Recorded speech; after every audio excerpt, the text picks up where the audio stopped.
దయచేసి వీళ్ళ అబద్ధాలు నమ్మకండి. ఇదివరకే మోసపోయినరు.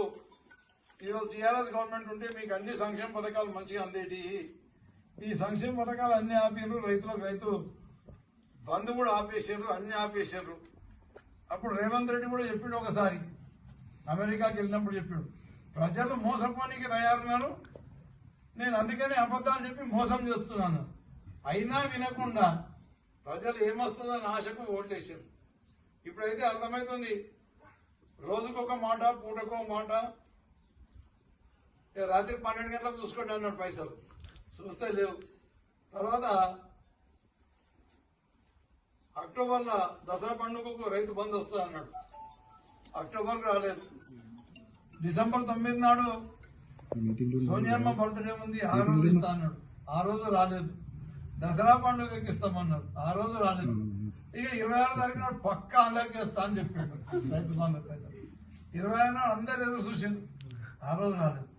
ఇట్లనే ప్రతి ఒక్కటి వాళ్ళు మాట్లాడేది అబద్ధాలు అని చెప్పేసి దయచేసి మీరు అర్థం చేసుకోవాలి. రేషన్ కార్డుల విషయంలో కూడా ఈ ఎమ్మెల్యే బుద్ధి లేకుండా మాట్లాడుతాం. నేను విన్నా, మొన్న బాచపల్లి మాట్లాడిన ఒక వీడియో విన్నా, రేషన్ కార్డు విషయంలో విన్నా ఒక వీడియో. ఇందులో రేషన్ కార్డుల విషయంలో విన్నా, అదే మాదిరిగా రైతు బంధు విషయంలో విన్నా. ఏమని చెప్తున్నంటే, రేషన్ కార్డులు భూస్వాములకు ఇచ్చిన అన్నాడు. నేను ఎమ్మెల్యేకి సవాల్ విసురుతున్నా, మీ కాంగ్రెస్ లోనే ఎక్కువ మంది భూస్వాములు ఉన్నారు. మా టీఆర్ఎస్ ఎంబడున్న, బీఆర్ఎస్ వాళ్ళు ఎంబడున్న, బీఆర్ఎస్ పార్టీ ఎంబడున్న వాళ్ళంతా కూడా పేద బడుగు బలహీన వర్గాల ప్రజలు మాత్రమే ఉన్నారు. నీకు చిత్తశుద్ధి ఉంటే ఎవరైతే పెద్ద రైతులు ఉన్నారో వాళ్ళు దుర్గారెడ్డి మీద మాట్లాడినావు. దుర్గారెడ్డి, బాచపల్లి దుర్గారెడ్డి 5 ఎకరాలు కూడా లేదు ఆయనకు భూస్వామి అని మాట్లాడినావు. నిజంగా నీకు చిత్తశుద్ధి ఉంటే భూస్వాముల దగ్గర ఏవైతే రేషన్ కార్డులు ఉన్నాయో అవన్నీ రద్దు చేయు. నేను కొన్ని రోజులనే నిరూపిస్తాను, నీ బంధువుల దగ్గర ఎంతమంది దగ్గర రేషన్ కార్డులు ఉన్నాయో తప్పకుండా నేను కొద్ది రోజులను నిరూపించి లిస్ట్ నీకు పంపిస్తా. నువ్వు ఆ దొంగలన్నీ తీసేసాయి, అప్పుడు నువ్వు దొంగలు.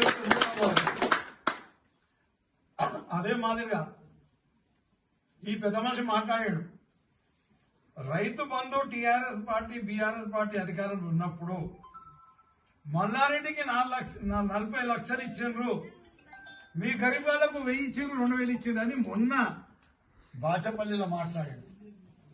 మరి నువ్వేంటి తీసుకుంటున్నావు? నువ్వు బాధంతా చెప్పు. నువ్వు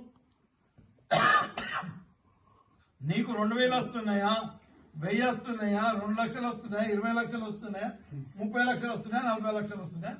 నువ్వు చెప్పు, నీ కుటుంబానికి వచ్చేటి చెప్పు. ఒకవేళ నువ్వు బుద్ధిమంతుడు అయితే మల్లారెడ్డికి వచ్చేటి మల్లారెడ్డికి చేద్దంటున్నావు, తప్పంటున్నావు. మరి నువ్వు బుద్ధిమంతుడు అయితే నువ్వు తీసుకున్న పైసలు వాపసు ఎందుకు కట్టలేదు?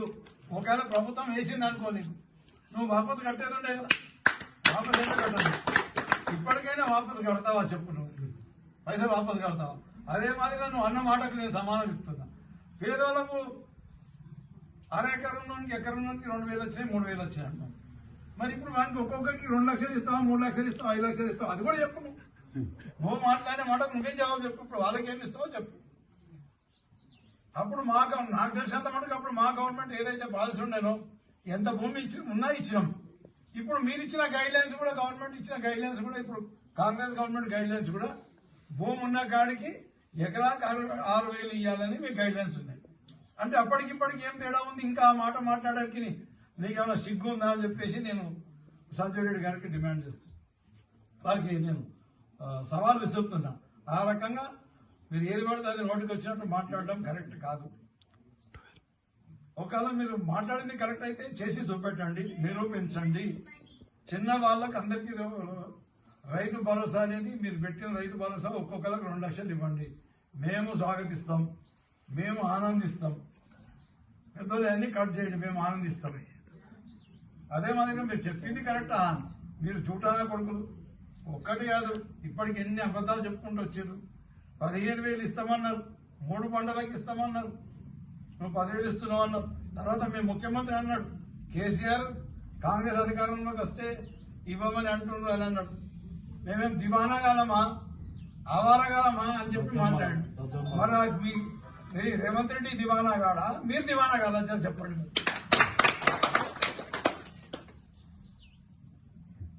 కాబట్టి రైతు మాత్రం మేము బీఆర్ఎస్ పార్టీ తరఫున ఈ ప్రజలు పడుతున్న కష్టాల తరఫున మేము ప్రజలకు అండదండంగా ఉంటాం. ప్రజల కొరకు పోరాటం చేస్తాం. ప్రజలకు సంక్షేమ పథకాలు అందకపోతే తప్పకుండా వాళ్ళకు పోరాటం చేస్తాం. అర్హులైన వాళ్ళకే ఇవ్వాలి సంక్షేమ పథకాలను కూడా మాది ప్రధాన డిమాండ్. మాటలు చెప్పడం కాదు, మాటలు కోటలు దాటుతాయి, పనులు మాత్రం 90 పైసలు పనులు చేయరు. అది మీ నైజం. మన గతంలో 50 సంవత్సరాలు చేయని అని మేము కేవలం 7 సంవత్సరాలు 5 సంవత్సరాలు చేసి పెట్టినాం.